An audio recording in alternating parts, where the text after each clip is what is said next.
అందరికీ నమస్కారము. అందరు బాగున్నారు కదా? అందరూ బాగుంటారని అనుకుంటున్నాను. ముందుగా అడ్వాన్స్గా అందరికీ దసరా శుభాకాంక్షలు. నా ఛానల్ నచ్చితే కనుక మీకు ఉపయోగకరంగా ఉంటే మీరు చూసి సబ్స్క్రైబ్ చేసి వేరే వాళ్ళకి షేర్ చేశారని ఆశిస్తున్నాను. Please subscribe. ఈరోజు చిన్న శ్లోకం చెప్తాను మీకు. ప్రతి ఒక్కరి నిత్య జీవితంలో ఉపయోగపడేటువంటి శ్లోకం అన్నమాట. లాలయేత్ పంచవర్షాని దశవర్షాని తాడయేత్ ప్రాప్తే తు షోడశే వర్షే పుత్రం మిత్రం వధాచరేత్. అంటే లాలయేత్ పంచవర్షాన్ని అంటే చిన్నపిల్లల్ని పుట్టినప్పటి నుంచి 5 సంవత్సరాలు వచ్చేంత వరకు వాళ్ళని లాలించాలి. ఏం అల్లరి చేసినా ఏం చేసినా మనం భరించాలి. భరించడం అంటే లాలించాలంట. 5 సంవత్సరాల వరకు వాళ్ళని ప్రేమగా చూసుకోవాలి. వాళ్ళకి ఎలాంటి ఇబ్బంది లేకుండా చూసుకోవాలి. లాలయేత్ పంచవర్షం. దశవర్షాన్ని తాడేత్ అంటే 10 సంవత్సరాల వరకు వాళ్ళను బెదిరించాలి. దశవర్ష తాడేట్ అంటే కొట్టడం అంటే ఒక బెద్దం తీసుకొని ఇంకేదో తీసుకొని కొట్టడం కాదు.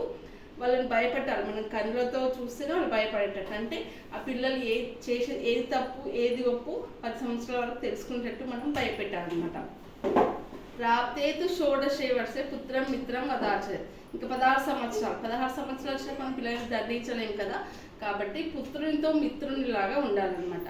ఇప్పుడు సమాజంలో చాలా సమస్యలు ఏ విధంగా వస్తున్నాయంటే తండ్రికి కొడుకుకి తల్లికి కూతురికి రిలేషన్స్ సరిగ్గా లేక పిల్లలు వాళ్ళ లోపల వాళ్ళే మానసికంగా చాలా ఇబ్బంది పడుతూ వాళ్ళ సమస్యలను తల్లిదండ్రులకు చెప్పుకోలేక మనోవేదనను అనుభవిస్తూ కొంతమంది తమ ప్రాణాలను కూడా తీసుకుంటున్నారు.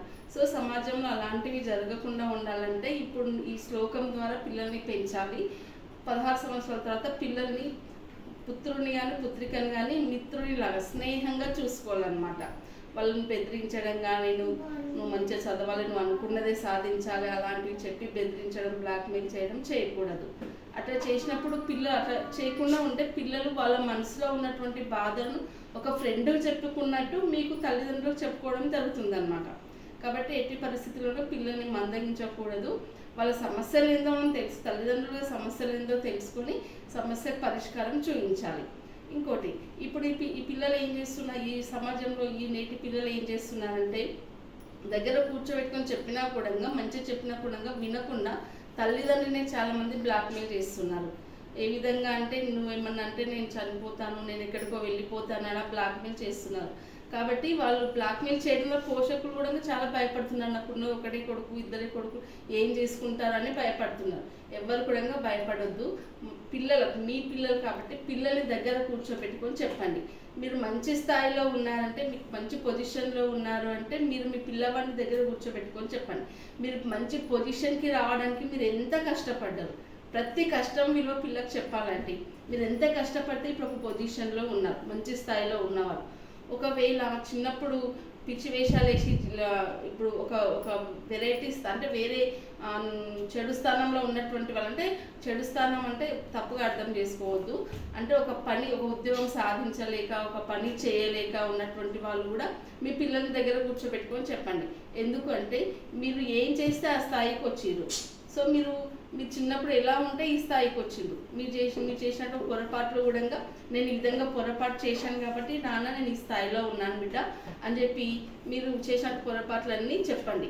అదేవిధంగా మీరు మీ తల్లి మంచి ఒక పొజిషన్లో ఉన్నటువంటి వాళ్ళు, మీ గురువులు మీకు ఏ విధంగా చదువు చెప్తే, మీ తల్లిదండ్రులు మీకు ఏ విధంగా క్రమశిక్షణ నేర్పిస్తే ఈ స్థాయిలో ఉన్నారు అనేది ఖచ్చితంగా ప్రతి కష్టం కూడా పిల్లలకు దయచేసి చెప్పండి. ఒక తల్లిదండ్రులుగా దగ్గర కూర్చోబెట్టుకొని చెప్పండి. ఈ హక్కు మీకు మాత్రమే ఉంటుంది. కొంతమంది అనుకుంటారు స్కూల్కి పంపిస్తున్నాం కదా టీచర్సే చెప్పాలి కదంటే, టీచర్స్ కూడా ప్రతి టీచర్ ప్రతి క్లాస్లో ఏదో ఒక మోటివేషన్ చేసి పిల్లలకు చెప్తుంది. కానీ స్కూల్ పిల్లలు ఏమనుకుంటున్నారంటే ఇది నాకు కాదులే ఎవరికో చెప్తున్నారు అని అనుకుంటున్నారు, నాకు కాదులే పక్కోరికి చెప్తున్నారేమో అనుకుంటున్నారు. సో అలా కాకుండా ఇప్పుడు హాలిడేస్ ఉన్నాయి కాబట్టి ప్రతి తల్లిదండ్రి కూడా మీ పిల్లల్ని దగ్గర కూర్చోబెట్టుకోండి. మేము చెప్తే పిల్లలు అంటే టీచర్స్ కూడా చెప్తారు, చెప్పిన విధంగా పిల్లలు మా గారులే పక్కోనికి అనుకుంటారు. కానీ మీరు మీ అబ్బాయిని ప్రేమ కూర్చోబెట్టుకుని మీ అమ్మాయిని ప్రేమ కూర్చోబెట్టుకొని మంచి మాటలు చెప్పండి. ప్రతి విషయం చెప్పండి, ప్రేమగా చెప్పండి. అది బ్లడ్ రిలేషన్ కాబట్టి మీ మాటలు ఎక్కువగా వింటారు. కాబట్టి పిల్లల్ని జాగ్రత్తగా పెంచడంలో తల్లిదండ్రుల పాత్ర ఎంతగానో ఉన్నది.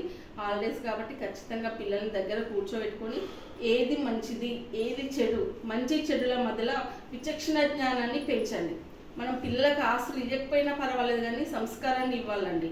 చదువు సంస్కారాన్ని ఖచ్చితంగా ఇవ్వాలి. కాబట్టి మనం ఎలాంటి పొజిషన్లో ఉన్నా, మీరు కష్టపడే ప్రతి తల్లిదండ్రులు పిల్లల కోసమే కష్టపడుతున్నారు. మరి మన కళ్ళ ముందే పిల్లలు చెడు పనులు చేస్తూ ఉంటే మనం ఎలా ఊరుకుంటామండి? ఊరుకోం. కాబట్టి ఖచ్చితంగా మంచి చెడుల మధ్యలో ఏం తేడా ఉంది, మంచి చేస్తే సమాజంలో ఏ విధంగా బ్రతుకుతాము, చెడు చేస్తే ఏ విధంగా బ్రతుకుతాము, ప్రతి ఒక్కరు కూడా దయచేసి తప్పుగా మాట్లాడితే క్షమించండి. కానీ ఇప్పుడు ఈ సమాజంలో యూత్ని చూస్తుంటే కళ్ళల్లో నీళ్ళు వస్తున్నాయి. అదే కళ్ళ ముందే పిల్లలు చెడిపోతూ ఉన్నారు, చెప్పినా పట్టించుకోవడం లేదు.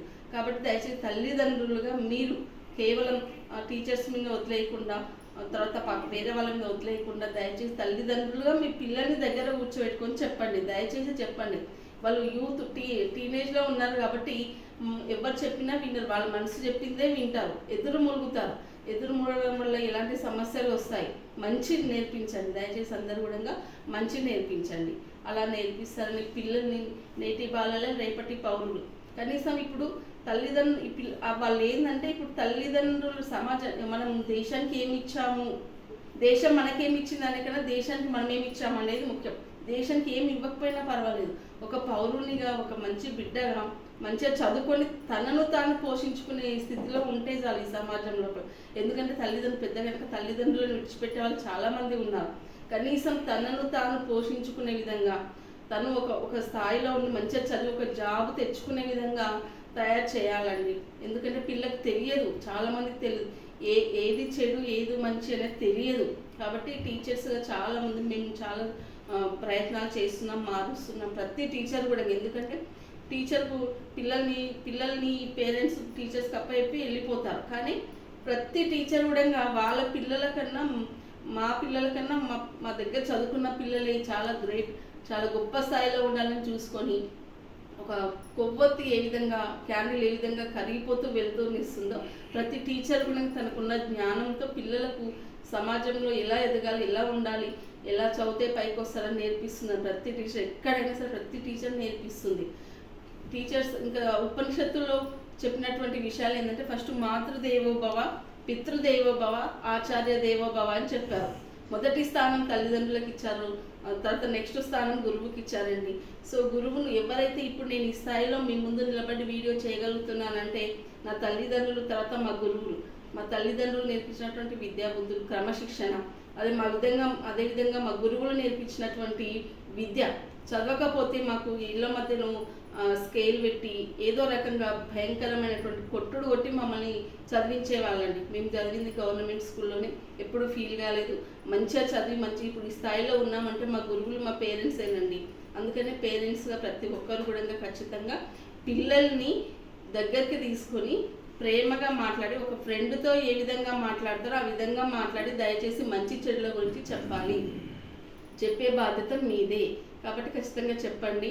పిల్లలకు ఎవరితో ఎలా మెలగాలి, చదివితే సమాజంలో ఏ విధంగా బ్రతకగలుగుతాం, చదవకపోతే ఏమవుతుంది సమాజంలో. ఎందుకంటే చాలా కాంపిటీషన్ పెరిగింది. ఒక జాబ్ సంపాదించాలంటే ఒక పోస్టుకు చాలా వందల పోస్ట్ 100 మంది పోటీ పడుతున్నారు. ఈ పోటీ ప్రపంచంలో మనం ముందంజలో ఉండాలంటే ఖచ్చితంగా చదవాలండి. చదవకపోతే మాత్రం ఫ్యూచర్ అనేది లేదు. ఖచ్చితంగా చదివి మంచి స్థాయిలో ఒక 23-24 సంవత్సరాలు జాబ్ తెచ్చుకుంది అనుకున్న తర్వాత మొత్తం ఇప్పుడు అబ్బాయిలు ఎలాంటి, అమ్మాయిలు కానీ ఎలాంటి లైఫ్ను కోరుకుంటున్నారో ఆ లైఫ్ వాళ్ళ కాళ్ళ దగ్గరకు వస్తుంది. సో సరస్వతీదేవిని ఆహ్వానించండి, సరస్వతీదేవికి మొక్కండి. సరస్వతీదేవిని మీరు ఆరాధిస్తే, సరస్వతీదేవికి మొక్కితే లక్ష్మీదేవి మీ దగ్గరకు వస్తుంది. సో ఇప్పుడు ప్రతి సరస్వతీదేవిని పక్కకెట్టి లక్ష్మీదేవి కావాలంటే ఎప్పుడు రాదండి. సరస్వతీదేవిని మనం బాగా ప్రార్థించి సరస్వతీదేవికి ఎప్పుడైతే ప్రాధాన్యత ఇస్తామో అప్పుడు లక్ష్మీదేవి నవ్వుకుంటూ మనం ఆహ్వానించకుండా కూడా మన దగ్గరికి వస్తుంది. కాబట్టి ప్రతి ఒక్కరు కూడా ఈ వీడియోలో ఉన్నటువంటి మాటలు మీకు నచ్చితే కనుక మీ పిల్లల దగ్గర కూర్చోబెట్టుకొని చెప్పండి. దయచేసి షేర్ చేయండి, సబ్స్క్రైబ్ చేయండి, లైక్ కొట్టండి. Thank you so much. అందరికీ దసరా శుభాకాంక్షలు.